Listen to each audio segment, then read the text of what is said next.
Welcome, everyone. Welcome to the very first episode of After the Blog. I'm Rod Trent, Senior Program Manager at Microsoft, avid blogger, co-host of the Microsoft Security Insight Show, which happens every Wednesday evening.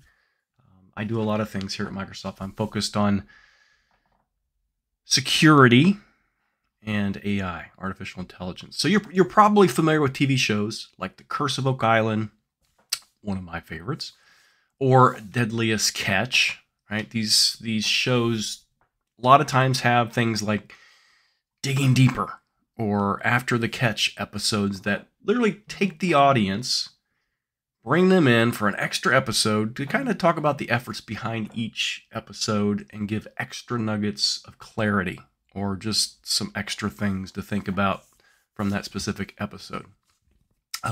This podcast is exactly that. All right. So in this episode, I wanted to go a bit deeper to give more context around why I thought it was necessary to start a new must-learn series. All right. And why the time is right to talk about AI security. So this episode is in reference to the must-learn AI security series introduction. All right. You'll find the links, images, other notes from the discussion on this episode page. So I'll have that all available for everyone to give that deeper context, those extra nuggets of information. But let's start first with what a must-learn series is. All right, let's give it some additional context for those that aren't aware. So a couple years back, I sat in a meeting with the product teams for Microsoft Sentinel, a few other folks, discussion around what we could do to make Microsoft Sentinel easier for our customers to consume. One of the things that was brought out in part of that meeting was that this query language, KQL, Kusto query language, which is absolutely simple to learn, simple to use, and extremely powerful, was a blocker for our customers because they felt like it was something additional that they needed to learn. Maybe it was more difficult. It really wasn't, but it was that perception. So that kind of shocked me a little bit because over the course of about a year, I had delivered over almost 90 Microsoft Sentinel workshops to customers. Yes, that's a lot. And I was sort of worn out. But during the middle of that 4-day workshop, there was a session about this Kusto query language, KQL. And I noted that anytime I delivered that workshop, customers were interested in Microsoft Sentinel. But as we started progressing and learning more about it, it was that moment that we finished that KQL session where I saw their eyes light up. I saw light bulbs over their head, if you will. That light bulb moment for our customers where they're like, oh, all I need to do is be able to learn this. I could write my own detections. I could produce my own reports through the workbooks and things like that. So it was a good moment. And so I knew that it was important and critical. And I looked at our documentation. I looked at the learning. There were no MS Press books. There were no books, in fact, in general, for KQL, even though it was absolutely as important and critical as it was. Because at Microsoft, everything in Azure, almost everything data-centric utilizes KQL. Even today, by the way, IBM and, oh my goodness, QRadar. Sorry, I almost forgot IBM's SIEM product. Now also supports KQL, so extremely important. But I saw that we just didn't have that great of learning capability or opportunities for our customers. So I created what was called the Must Learn KQL series. It was a series of blogs, kind of took off on its own. I have some stats here in front of me. All right, 2 years on. So it's a GitHub. It was started as a blog series. It was incorporated into a GitHub repo because there were a lot of hands-on activities, still are today, hands-on activities to learn. I prefer to learn. I prefer to do, things, work on the keyboard to learn. That's just how I work best. And I know a lot of people are that way. So all the code and everything's out on the GitHub repo. So blog series, GitHub repo eventually went into an actual book to kind of expand the audience. So there's a Kindle version and also soft paperback and hardcover copies of that as well. There's also an assessment, right? So this thing kind of evolved organically to be this thing. Just some of the stats, right? How well and how popular this series ended up being, and still is today. People are still, I'm still issuing certificates constantly. The GitHub repo has 136 forks. A lot of people have started. 60,000 views, 35,000 unique visitors to the GitHub repo. The blog itself, over 1.2 million visits or views, and that is like 36,000 unique visitors, something like that. The book itself, right, it's been downloaded, so it's interesting. There is a free version of the PDF, which sits out on that GitHub repo, which anyone can download. It's been downloaded 8,000 times, but there's also, went through the Amazon publishing process. There's a Kindle version, as I mentioned, paperback, hardcover. The Kindle version has been purchased 700 times. The reason why some people opt for the Amazon versions is because it's easy to find, right? It's on Amazon. People are looking to learn KQL. But number two, all of the proceeds from the sales of the books on Amazon, all the proceeds go to St. Jude's Children's, the cancer hospital. So it goes to a worthy cause. So any money that comes from that, which it's pretty nominal. I didn't price it out of the pocketbook. It's really cheap, but it's easy to get, and then you can read it in a browser, on a reader, send it to your Kindle or whatever. But anyway, over 700 Kindle books. The paperback has sold like 564 books. Hardcover, not quite as many, just about 180 books, something like that. But that's still, all that money goes to St. Jude, so that's awesome. The assessment has been taken over 4,000 times. I have hand-issued personally 3,000, a little over 3,000 certificates. People have gone through this entire series. So you can see it's super successful, super accessible. It's free training. And at the time, I thought, this is absolutely critical, important. There's not enough learning out there about KQL. Fast forward to about, I was thinking yesterday, I was going to say 6 months, but I've been working on securing and security of AI for almost a year now. Right? It seems like time has really gotten away from me, but it is a very important, critical aspect.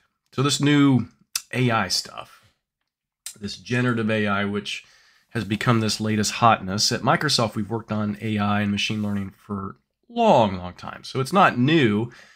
But when OpenAI released their ChatGPT, all of a sudden it's the shiny new thing and everybody wants to use it. But no one was asking the question, right? How do we secure this, or should we secure it? Or can we monitor for security? How do we protect our users? How do we protect ourselves in the event there's some potential threat in this stream, in this API, in these apps that people are creating based on the API and things like that, right? So nobody was actually asking those questions. So this is one of those points in time, just like Must Learn KQL, where Must Learn AI security, I felt needed to be developed and released. So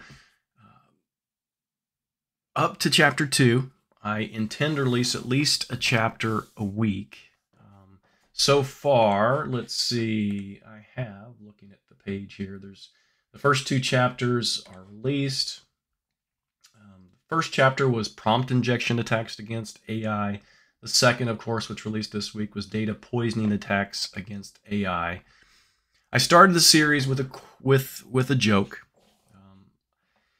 and the joke goes like this. It's not a great joke. It's just something I made up. All right. How can you tell when there is a Microsoft person in the room? All right. I'll give you a second. No drum roll, please. It's fine. The actual answer to that question is the conversation turns to AI within 5 minutes. All right. So again, not a great joke, more of a truism, not really a joke, but at the same time, it is a truth. I think and I mentioned earlier, I co-host a show called Microsoft Security Insights every Wednesday night.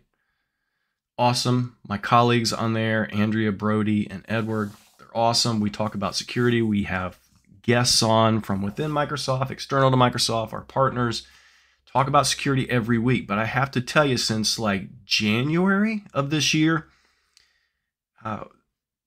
there has been some evidence of talking about AI or generative AI within each episode. It didn't consume the entire episode, but at some point somebody mentioned AI, and guess what? We kind of had to go down that route for just a minute or two. There were a couple episodes where we did absolutely talk about AI. On Tenu, one of our great partners was on to talk about that recently, what their efforts are in that respect. You can go back and check that out. I'll put that link in the show, in this episode notes. You can take a look at those here shortly. But it's true. We at Microsoft obviously talk about AI a lot. I personally talk about security of AI, right? So there's a whole thing. Maybe I'll go into it eventually in a next episode about some of my efforts behind securing AI and security AI. But if you read through the blog that is part of or a piece of our efforts today in this podcast, you'll see kind of the importance behind why it was started. And I give you some references. A great book on Amazon that you can get. I have it and I've read it. Actually read it and gone back and referenced it a few times, right? It's called Not With a Bug, But With a Sticker, Attacks on Machine Learning Systems and What to Do About Them. I believe that was, when was that released? Let me double check. So it's been out for a while. It's written by, so publication date was March 31st, 2023. So it's not been out that long, but if you know the writing and publishing industry, you know that book was in process and being written and going through the process of editing, copy editing, and stuff like that for about, 6 to 8 months, right? So that's just how that works. But, so it's been out a while. It's written by an individual within Microsoft that runs our red teams. So he knows. I thought this was an awesome book. It gives you some great examples, great reference if you're wanting to dig directly into it and have something to read, right? But this is the important thing, right? Generative AI is cool. My family members, right? Some colleagues, sometimes people will ask those questions. Is AI going to take over humanity and destroy the world? Because a lot of them really believe those news headlines.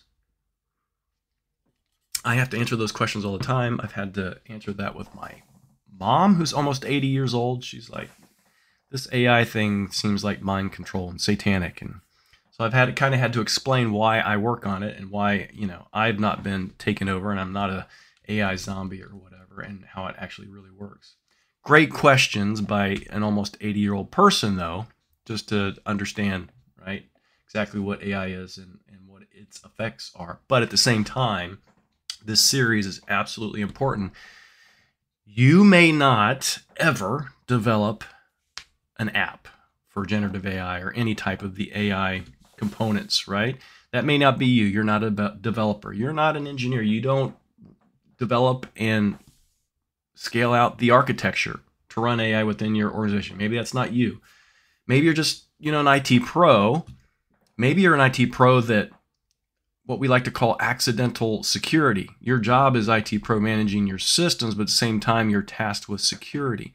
At some point, if you deal with security in any fashion, you will deal with how do I monitor? What do I monitor for? How do I look for potential threats in AI? And how do I keep up to date on the newest and latest threats? And what do those look like? And how to identify those? So that's really kind of where this series plays into, right? This Must Learn AI security series.